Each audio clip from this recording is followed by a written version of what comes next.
Hello and welcome. You tune into Startup Central. I'm Ankita Saxena, and let's get started with the top news of today. And that is the big news coming in from the crypto world. India's homegrown exchange Wazirx is back in business. In fact, remember that that $230 million hack and the long freeze on trading that happened. Well, now after months of restructuring, Wazirx says it's relaunching its operations. And let's talk more about this. Now we have on board our guest today who's joining us to talk more about it. Hi, welcome, and thank you so much for taking the time out and joining us. Firstly, tell us, you've restarted your operations again. What does this launch represent for the company? Yeah. First of all, thanks a lot for having me on the show, Angita.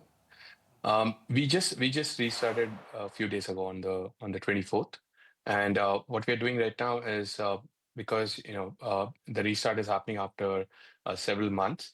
We are restarting in different phases, and today is like the phase four that went live, where we've listed over 200 cryptocurrencies now on the platform, and everyone can start trading on those cryptocurrencies. The idea is to complete the restart phase in the next couple of days. And we've been able to do this because we got this restructuring scheme approved by the Singapore court. And according to that scheme, we are supposed to restart within 10 days of the scheme being approved. So we are well on time to restart now, and we are towards the tail end of restarting. What we are seeing is a lot of people have started trading.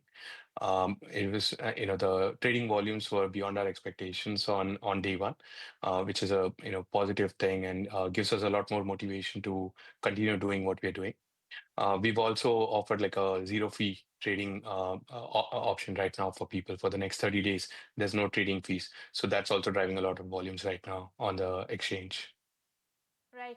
Nishal, also, what specific lessons did you learn from the 230 million hack that had happened? What led to those vulnerabilities, and what are the new security measures that are being put in place to ensure that similar vulnerabilities don't occur in the future? I think, look, there's a lot of lessons to be learned, whenever a hack of this magnitude happens. And you can see this throughout the industry globally. There have been, really large scale attacks. As the industry grows, the scale of the attack also continues to grow. One of the key lessons that we've learned is, choose a crypto custodian, like a wallet service, which is really large, and you're not like a large customer there. So we've gone with BitGo, where they currently manage over $90 billion worth of crypto assets globally, and they're an expert in this field. They're one of the largest crypto custody providers. So what we've done is we've chosen them, and we've moved a majority of our assets onto their custody on their platform. They also offer insurance and a variety of other safety measures that they put in place, being a large player in this industry. And our objective is to focus on trading because we are an exchange. The objective is to focus on trading, focus on the product experience, and let industry like a leader in custody services like Bitco, let them handle the safety and take the necessary steps in preserving the majority of our assets that will be resting on their platform. So that's the I would say the biggest change that we've done. Apart from that, we will continue to work on security, continue to focus on industry best practices like we've always done.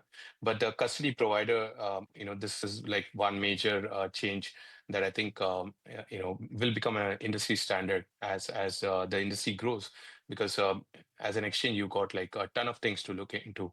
And I think it's better if an exchange focuses on the core, which is the trading experience, and some industry large players who are focused on security take care of the fund security. Right. Nishal, also, what changes have you made to your compliance framework to satisfy the Indian regulators as well?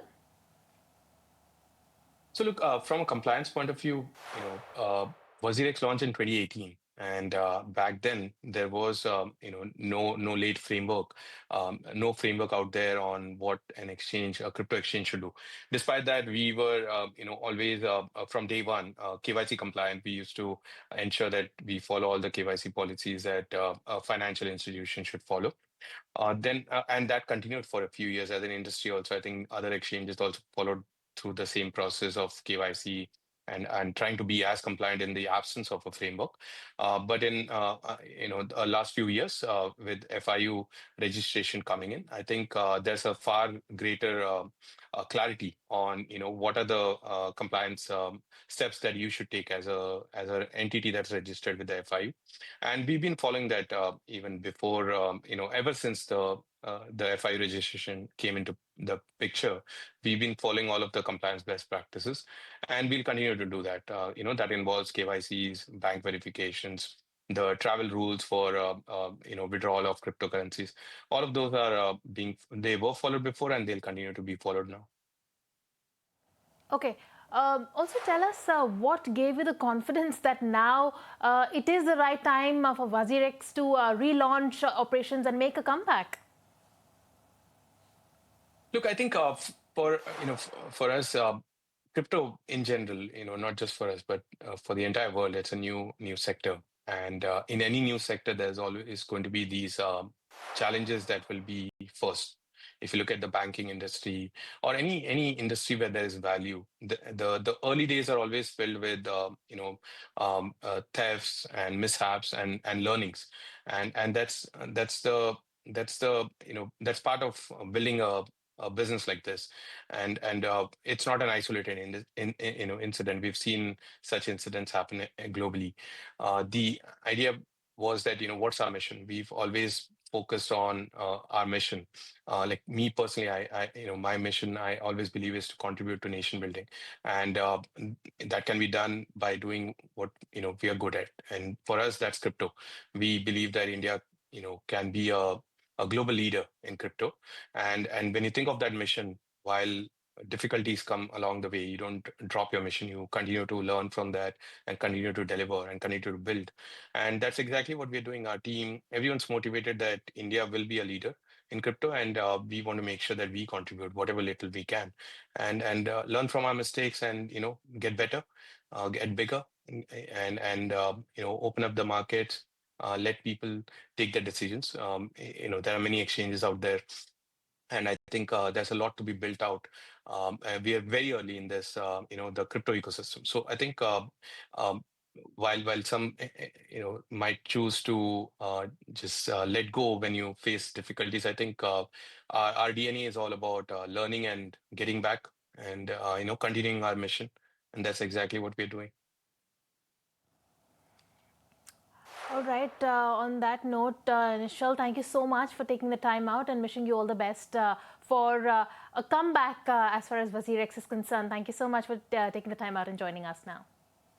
Thanks for having me here.